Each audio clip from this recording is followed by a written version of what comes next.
Hey, it's Guns for Hire from NextGenTactics. This is our Search and Destroy Hardcore video series, and this is Derail Defense. Keep in mind, this is not one continuous game. It is only meant to show you one or two possible pathways or strategies you can use. I repeat the same strategy just to show you possible scenarios that you may encounter when trying to use this strategy. One of the main classes that I use is the Mini Uzi with Silencer, Claymores, Smoke Grenades, One-Man Army Pro, Cold-Blooded, and Ninja Pro. And to supplement my first One-Man Army class is same class but with the use of C4. Once I've thrown every explosive device I have and possibly can put down, I then switch to my primary class, which is the ACR with Silencer and Holographic Sight, the M1014 with Grip and, well, whatever, Claymores, Smoke Grenade, Bling Pro, obviously, Cold-Blooded, and Ninja Pro. Alright, these clips are going to show you an A defensive setup. You don't like camping, it's not going to be very fun for you to do this. If you like getting kills and defending the bomb properly, then it will be a good video for you to watch. Just, you gotta keep in mind here, this is not Deathmatch, Demolition, or Domination, or any of those other games where you constantly respawn. You die, you cannot help up your team. This is not about who's getting the most kills. This is about true teamwork. This is about, you know, despite all the wankers on here that, you know, run amok and do whatever they want, they could care less if they die, which creates holes like Swiss cheese in your defense.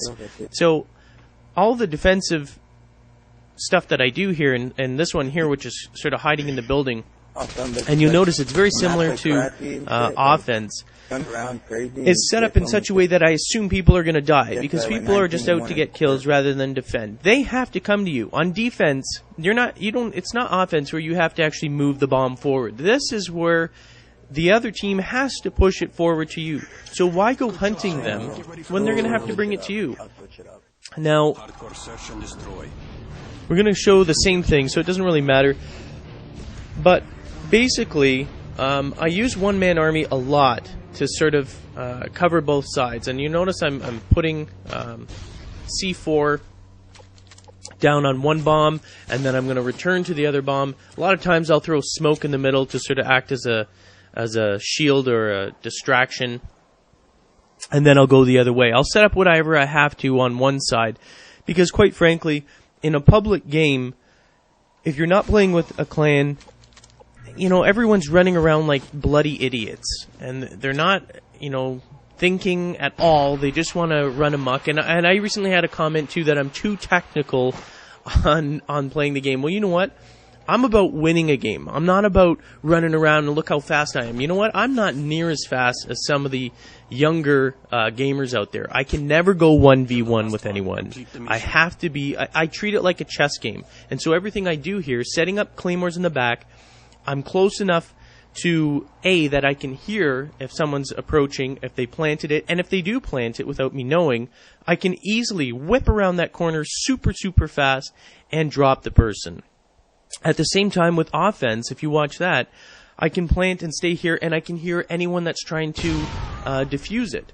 Now, because I've got claymores, there's the first kill with the claymore there. You have to set them up. I mean, if you're in a group full of Nimrods that have no idea how to do this, don't know how to, you know, I'm sorry, but you got to camp. I mean, I don't care, yeah, you know, you run and gun, and I got tons of kills, and I've never had any problems. I'm a superstar. Yeah, bullshit. If you keep doing that on every single game, yeah, you're going to get some crazy kills some games, but you cannot keep it up on a consistent basis.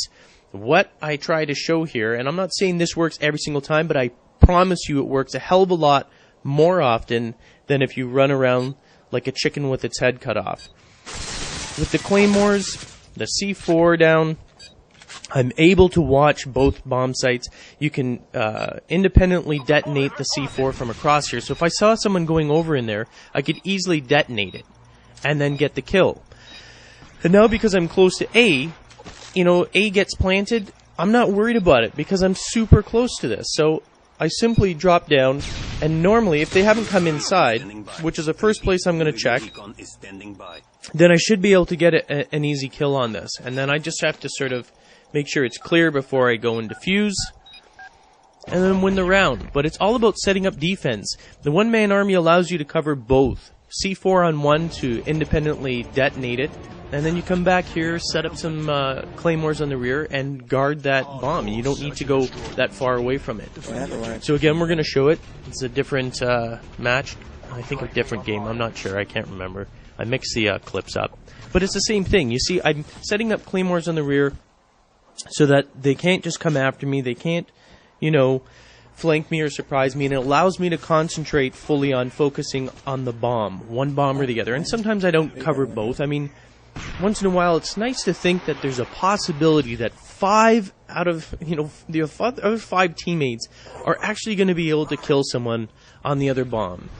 It doesn't always happen because, as everyone knows, you can get stuck with a bunch of Nimrods that just have no clue. And maybe it's not your fault because you don't play a lot. But that's the whole point of the videos. Learn to play this game properly. People rant and rave about camping. I say those people have no goddamn clue how to play this game. I promise you that. I don't care. This is not deathmatch. This is a completely different type of game. You need to use your brain a lot more in this. And so I'm coming out here, putting some C4 down. The reason why I'm doing that, and you'll notice I put smoke. Smoke's an easy. If there's a sniper in that other building, when I'm running out doing that, he could easily take my head off. So even though he may know that I'm there, he's not looking at me. And I have cold-blooded on, so there's no way that he's going to see me, even if he had a cheap-ass thermal. And I have cheap-ass thermal, too, if you looked at my setups. You know, I use it once in a while. Anyway, so I put that on there. So if I am listening, I mean, if someone has Ninja Pro, they could very well plant it. If you're fast enough, you can detonate it, kill them, and then defuse. The other thing is, while I'm up here watching, I'm able to prevent them from getting there. It allows me to sort of independently watch it. So if I'm distracted temporarily, and I have to go over B for whatever reason, or I think I need to, I'm still sort of somewhat guarding A by putting the C4 on, because I can remotely detonate it. So you'll notice I'm going in here, and believe me, I do not use this every single time on defense. This is just showing you one possible setup that I use, and these are from multiple games.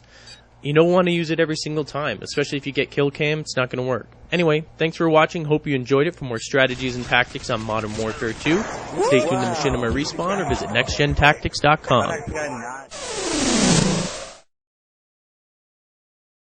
Be sure to follow us on Twitter. There you'll find the latest updates from our premier directors and the Machinima Respawn team.